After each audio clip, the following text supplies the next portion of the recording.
Vikings is one of the most popular series of the 2010s, and it is single-handedly responsible for bringing historical TV shows to a new generation and reviving the general population's interest in historical TV shows as well, as so many people I know that have never watched any sort of historical content in their life got hooked onto Vikings, and it will always be fondly remembered by its fans for introducing them to a new type of genre. But it is also evident throughout the entire series that the writers were not always sure with how they wanted to progress the story or what they even wanted to do with certain characters. So I decided to create this list on the top 10 most confusing moments and events in Vikings to highlight just how bizarre, pointless, and just confusing some of the events and scenarios in this TV show actually were. The 10th most confusing moment in Vikings goes to the Chinese character Yidu, who got introduced in season 4 of Vikings, and she got loads of screen time, a full backstory, and we eventually find out she's actually a Chinese princess. And with little references throughout the show about Buddhism, I was convinced it was going to lead to something epic. Vikings versus Chinese clash, some trade routes, some trade opportunities, but nope. Yidu just spends most of the time creating and administering drugs to Ragnar, and she is eventually killed by him to never be spoken or remembered again. Why give so much screen time and importance to a character that doesn't really add anything to their show? It just bamboozles my mind. But unfortunately, Yidu isn't the only character Michael Hurst didn't know what to do with.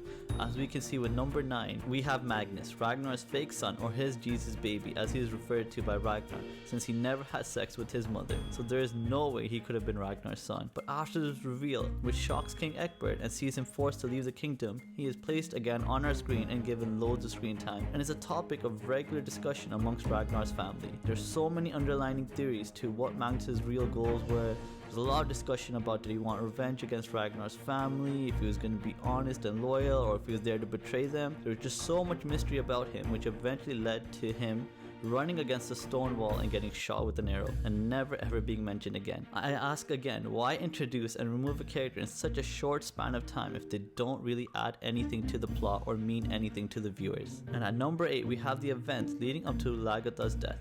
Yes, I know it's prophesied that one of Ragnar's sons would eventually kill her, but the actions which led up to her death make literally no sense. She fights a brutal battle against Whitehair and is severely wounded, and instead of going back to her house, getting her wounds healed and giving herself some time to rest, she decides that is the exact moment she needs to head back to Cadaquet, bloody and beaten for no reason that is given to the audience. And when she gets to Cadaquet, there is a single guard or person in the entire town that sees her make her entrance. So when she rolls up into the town, the only person in the town she meets is a hallucinating Witzig, who stabs her to death thinking she's Ivar. It makes no sense. She should have deserved to die in a much more epic manner, and I feel that this show could have done much more with her character. I don't get why no one on the entire Vikings crew couldn't think of a better way of sending off one of Vikings' most famous shield maidens. At number 7, I have a more historical based confusion about the show, as in real life, Alfred's brother, Ethelred, was actually king before him, and he reigned for a little while before he met his death, in which Alfred became king without any conspiracy or hoo-ha by anyone. This could have been depicted absolutely fine in the show. I don't see what the need was to make Alfred look like an unworthy king that could only sit on the throne because his mom went and poisoned his only competition. Ethelred could have sat on the throne for a bit, and then Alfred would have taken it over as it actually happened in history. We should at least try to follow history where possible in a historical TV show. At number 6, we have the whole mystery around Othere, Atostan, or whatever name he decides to steal off the next person who comes in his path. Or whatever name he decides to steal off the next person who comes in his path. I get the need for a spiritual character in the show and to have a wise old person for Ube to be guided by in the new world, but I don't see what the need for Othere to call himself Atostan or refer to himself as a Viking at times and a Christian, or whatever lie he comes up with, if it doesn't lead to any sort of payoff. In one episode he is a character shrouded in mystery, and the next he is a faithful devout Christian. It was all very confusing and did not lead to anything memorable or even important. At number 5, it is Witzig and his sexual escapade with the goddess Idun in the series' final season, which resulted in what exactly? A waste of a few minutes, the push he needed to convert to Christianity. It just made no sense. It added nothing to his character or to the plot, and it could have all been avoided and the story would be exactly the same. At number 4 is my confusion about Sigurd, Snake, in the eye, and what the point of his character was if he was going to be killed off so early and no reference was going to be made to the legendary deeds he performed in real life. The snake in Sigurd's eye was a point mentioned throughout his entire childhood, and it always seemed like he would be built up to be one of the most important characters in the show. But nope, all we get is a crybaby with mommy issues for a few episodes and a quick sharp death which everyone including his brothers never mentioned again or really seemed to care about. I wish Sigurd could have got a much better character arc, as he is such an important figure in Viking history. At number 3 is the whole attack on the Muslim village in Spain by Bjorn, Floki and Harald,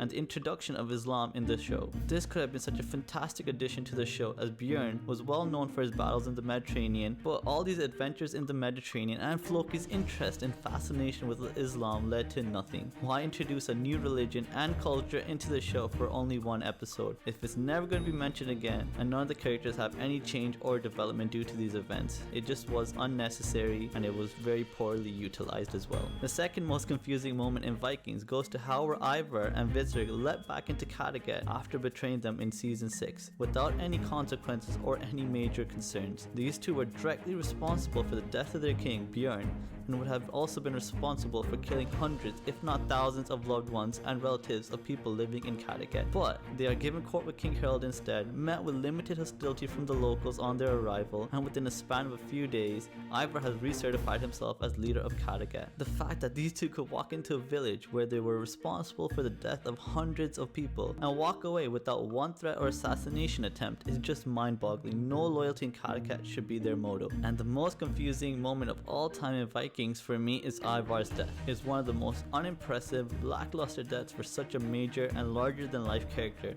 I have ever witnessed in any historical TV show. Bjorn got an amazing and fulfilling ending which really lived up to his character and caused his legend to grow even greater after his death. I would have thought that Ivor, who was Bjorn's fiercest rival, would have been pining for a death even more legendary, more memorable, and more worthy of praise than that of Bjorn. But instead, he doesn't even try to fight against the enemy, uses the most atrocious battle strategies, and gives up before the battle has even started. For a character whose role has been to defy the odds and overcome any obstacle, no matter how great, from the moment of his birth, this ending was a huge disappointment for me, and I was confused as to why anyone would think Ivor would not want to go out with a bloody and glorious death, rather than getting shanked like a prison mate by a random nobody. So these were my 10 most confusing moments from Vikings. Do you agree with my list, or do you have any explanations to why Michael Hurst may have made some of these confusing decisions? Let me know in the comments down below, and also don't forget to subscribe, share, and like this video if you enjoyed it, as I post videos regularly about historical movies and TV shows. Thank you so much for watching. Bye.